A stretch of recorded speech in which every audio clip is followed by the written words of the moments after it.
তারাতলা কাণ্ডে প্রাক্তন মেয়রের বিরুদ্ধে এবার অভিযোগ। ফিরাজ সহ আরও দুজন প্রাক্তন কাউন্সিলরের বিরুদ্ধে অভিযোগ। আনোয়ার খান এবং শামস ইকবালের বিরুদ্ধে অভিযোগ। তারাতলা থানায় অভিযোগ দায়ের ভারতীয় জনতা মজদুর সেলের।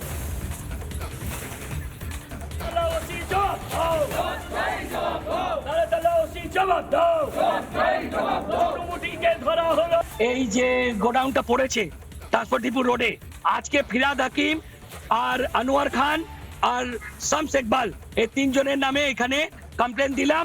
একটা বড় এখানে ওসি সাহেব বললেন বড় কেস দায়ের হয়েছে, এইটাও ওর মধ্যে চলে যাবে।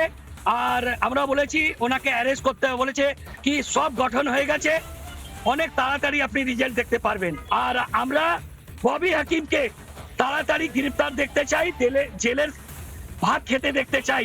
অনেক মানুষের উনি ক্ষতি করেছেন, অনেক মায়ের মন খালি করে দিয়েছে।